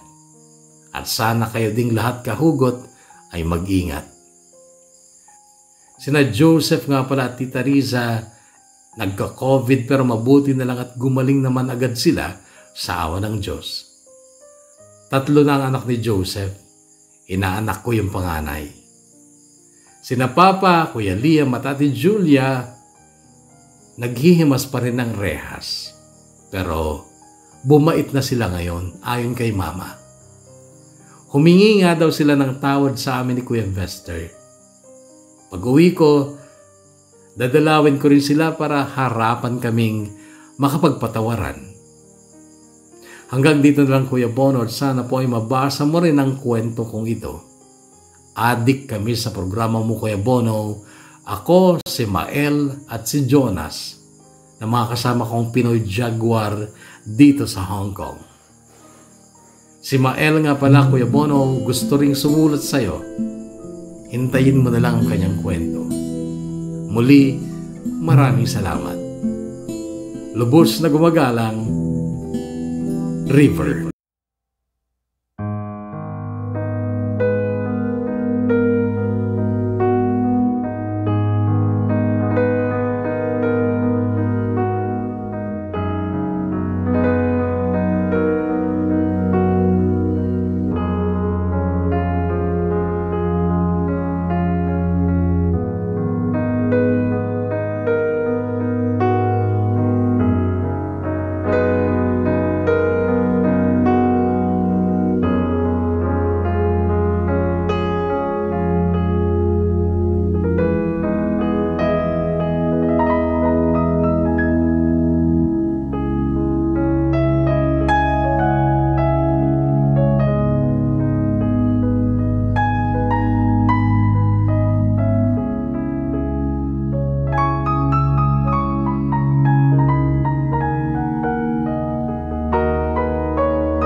Out muna. Nanguna sa kwento ni Kirina ay sina Chin Orteliano at Joan Arboleda. National shoutout din si Ian Anthony Sebastian. Shoutout din kay Mary Joy Caparida, Casey and Ivan that's come from your mother na si Princess Litan. Shoutout also to Joy Mogot. Ganun din, Jaong TV. Hi also to Mark Bernardine Lim. Shoutout din kay Pedro Mira, Leslie Tuliao ng Hong Kong, Merly Ann Pagirigan, Jess Sirius at anak na si Zian James. Ganun din, belated happy birthday to Kimberly Banatao. Ken Castillo of Tumawini, shout out to you. Also to the people of Maragondon, Cavite. That's come from Adora Raimundo. Shout out also to Rowena Tabula. Also to JR Macalope of Santa Marcela, Apayao. Jonathan Aniban of Baguio. Jing Bueno, shout out to you. Also to Mandli Kate Pascual. Shout out din kay Rovelyn Valdez, Tubong Salcedo, Ilocos Sur. Shout out din kay 30 Corpus of Asingan, Pangasinan. Shout out din kay Rahima Budi. Ganun din kay Kiana Jose of Gataran at kay Teacher Gilier. Sa mga nais magpa-shoutout, agap-agapan lamang ang pag-comment ng inyong mga shoutouts. At syempre, inaasahan ko rin ang comment ninyo tungkol sa kwento. Ako po'y nagbabasa ng mga comment at talaga namang natututo ako sa mga comments ninyo, mga kahugot. Meron ako hindi nakikita sa kwento na nakikita nyo, and some of you are really very keen sa pakikinig sa mga kwento, sa mga detalye ng kwento. At sa'yo, kahugot na River Phoenix, first, maraming salamat sa pag-share mo ng kwento mo dito sa DKB. Salamat kasi ito ang napili mo na pag-share ng iyong story na napakaganda. Meron dating nag-comment, ang sabi niya, ang first love daw ay talagang parang only for the memories. Marami nga naman ng mga nagkaka-first lovean pero hindi naman nagkakatuluyan. But that's okay kasi sadyang hindi talaga siya ang tadhana mo. Merong iba. Just like your River, si Maya naman ang talagang nakalaan para sa'yo. I really love your story. I cannot describe it. Basta napakaganda. And thank you again, River, sa pagbabahagi mo ng kwento mo dito sa DKV. Ano ba bang masasabi ko?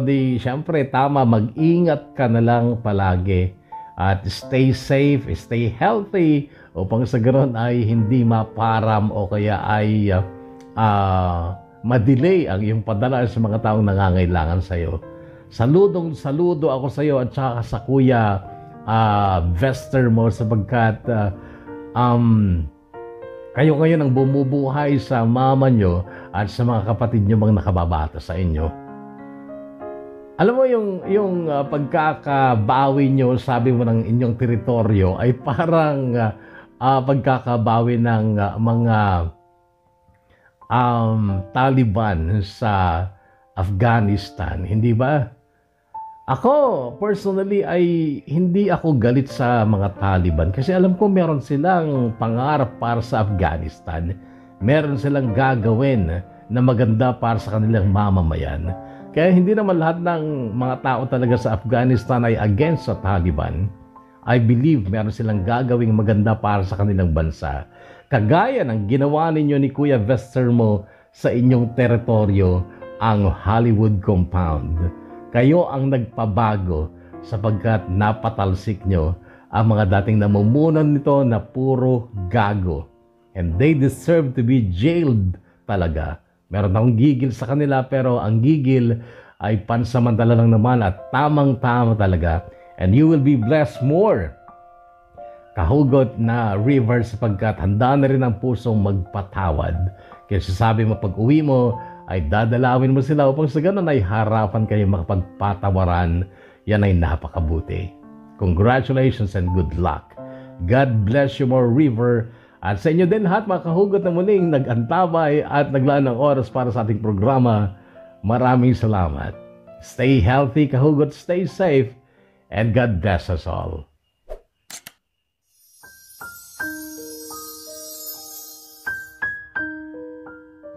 Subscribe.